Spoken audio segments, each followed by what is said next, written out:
being naturally barren, to make it breed money is preponderance and a perversion from the end of its institution, which was only to serve the purpose of exchange and not of increase. Men, called bankers, we shall hate, for they enrich themselves while doing nothing. Rome, traditionally founded in 753 BC by Romulus and Remus, evolved from a barter system using cattle to a complex monetary economy.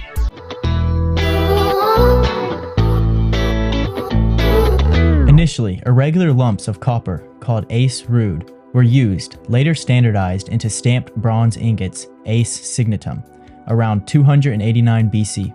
Rome prospered using bronze ingots, an early form of fiat money backed by state authority, ensuring economic stability and zero inflation. In 267 BC, the patrician elite began minting silver coins, making a shift from a stable economy to one controlled by wealthier classes. Silver coins, like the drachma and later the denarius, facilitated trade but required Roman expansion to acquire more silver. Rome's military campaigns expanded to secure silver, leading to a decline in agriculture as peasants were drafted, replaced by slave-run latifundia. This shift caused social unrest. Social unrest? I don't think so. Exemplified by the Social War from 90 to 89 BC, highlighting Rome's fragmentation and the growing power of money. Julius Caesar,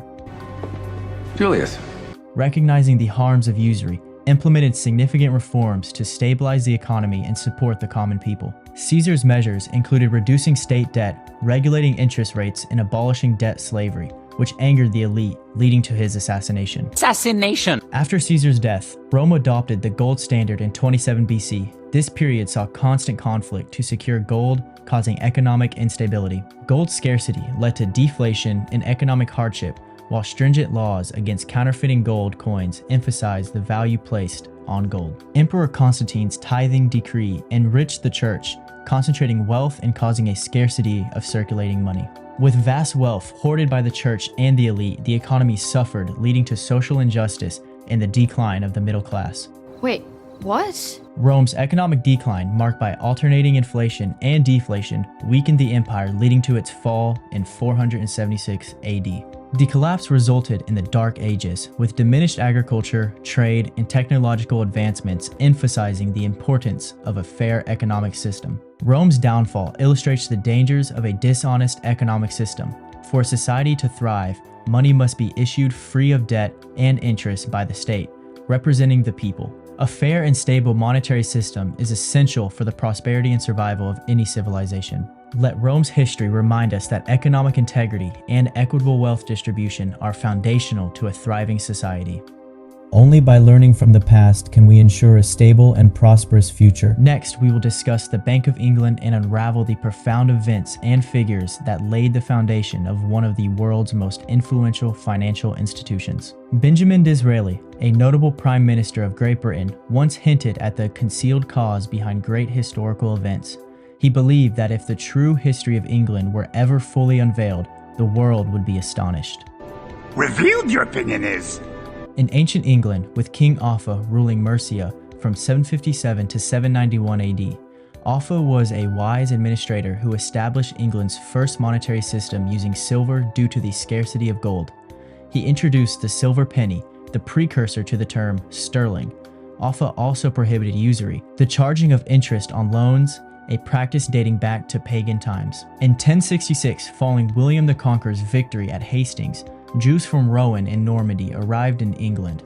These Jews, granted the right to practice usury, quickly amassed wealth through exorbitant interest rates, leading to widespread financial distress among English nobles and commoners alike. By the 13th century, the English monarch was deeply entangled with Jewish moneylenders.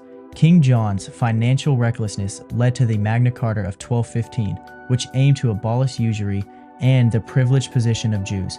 Despite temporary relief, Jewish influence persisted until Edward I expelled the entire Jewish population in 1290, a move celebrated across the land. During the Middle Ages, England flourished with the use of tally sticks for state finance.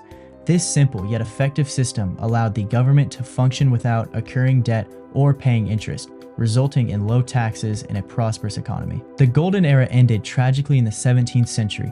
Expelled from Spain in 1492, many Jews settled in Holland, yearning to return to England. By the time of Elizabeth I, Jewish goldsmiths in London began practicing early forms of fractional reserve banking, charging exorbitant interest rates that crippled the English economy. But keep this in mind, there's thievery and allowable thievery. The English Civil War saw further Jewish influence. Oliver Cromwell, backed by Jewish financiers, led the Puritans against the Royalists. The support was instrumental in the execution of King Charles I, marking a pivotal moment in English history. In 1694, a retired pirate named William Paterson fronted the creation of the Bank of England. This private institution was granted the authority to issue banknotes and lend money to the crown at interest, marking the beginning of the national debt. The establishment of the bank transformed England's financial landscape, consolidating power within a few hands and leading to the imposition of numerous taxes on the population. From its inception, the Bank of England became a model for central banking worldwide, but not without significant controversy and opposition. Many feared its influence, predicting it would favor certain merchants and escalate interest rates. You just got too big for his britches. Today, the Bank of England stands as a testament to the complex and often concealed origins of financial power. Understanding its history provides invaluable insights into the intricate weave of economics, politics, and societal change that continues to shape our world. The Napoleonic era and the complex financial dynamics that shaped it. We'll explore the establishment of central banking in France, the pivotal role of the Rothschilds, and the monumental impact of Napoleon's financial policies. During this period, England waged a war against the United States from 1812 until 1814. This conflict, much like the war against France, was instigated by England at the behest of banker Mayer Amschel Rothschild, also known as Bayer. The trigger? The U.S. Congress's refusal to renew the charter of the Rothschilds-controlled Bank of the United States. Mayer Rothschild is famously credited with saying, "Give me control of a nation's money and I care not who makes its laws." British Prime Minister Spencer Perceval tried to stop this futile war but was assassinated on May 11, 1812. His assassin, John Bellingham, was set up by Rothschild. Can you believe that? By 1815, England's national debt had ballooned to £885 million, a debt that persisted through the ages. Colonel's got some big debts, baby. The financial strain of these wars was immense. Napoleon's military campaigns and the Bank of England's financial maneuvers played significant roles. William Cobbett, an astute agrarian and parliamentarian, noticed this and remarked on the artificial creation of scarcity by these financial institutions. Attempts to reform the Bank of England, including proposals by Sir William Pulteney and David Ricardo, failed. The bank's operations remained secretive until a partial revelation in 1833. Revealed, your opinion is? Fast forward all the way to World War I, the national debt soared from £650 million in 1914 to a staggering £7.434 billion by 1919. Which is why we're so deep in debt. This debt issue only worsened with World War II. As of 2017, the debt including all liabilities exceeded £5 trillion. On February 14, 1946, the Labour government nationalized the Bank of England, but this did little to change the privately run system of fractional reserve banking. Later, the establishment of the Bank of England Nominees Ltd. in 1974 raised suspicions of a reverse takeover by private shareholders. Now, let's shift our focus to France. Under Louis XIV, known as the Sun King, France was the world's premier power. However, financial mismanagement by officials like Nicolas Fouquet, who was involved with what we now term money power, led to severe consequences. Fouquet was arrested and sentenced to isolation. The War of Spanish Succession from 1702 to 1714 was pivotal. It was fought to prevent a vast Franco-Spanish empire that threatened the Bank of England. Louis XIV's heirs died mysteriously, which led to the Treaty of Utrecht.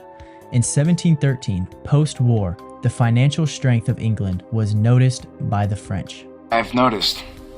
In 1716, John Law, a Scotsman, established the Banque Générale in France, modeled after the Bank of England.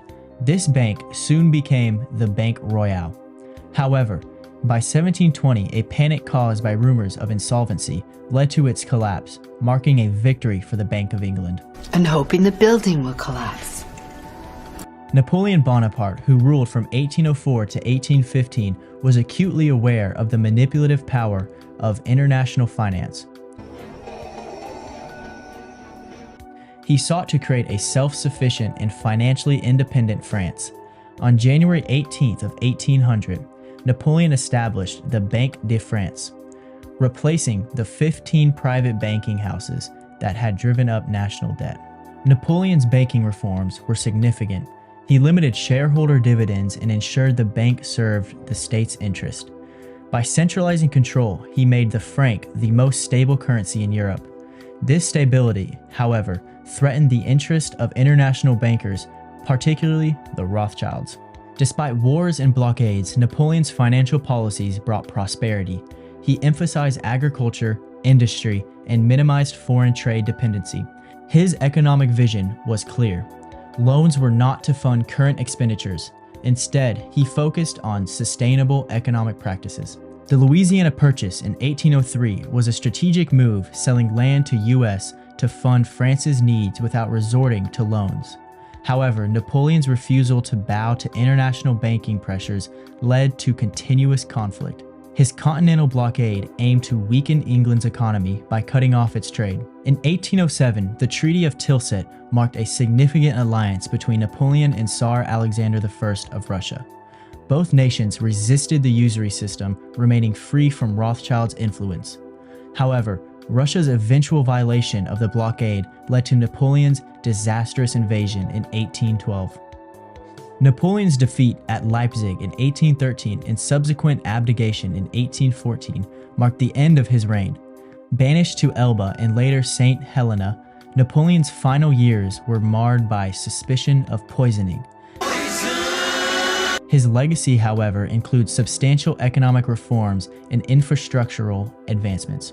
One of Napoleon's lasting legacies was the Code Napoleon, which reformed French law and economic policies. These reforms stimulated trade, industry, and infrastructure, leaving a lasting impact on France and beyond. Despite his downfall, Napoleon's vision of a financially independent France and his suspicion of international banking's influence remained significant. His efforts to assimilate Jews into French society and reduce harmful economic practices are part of his complex legacy.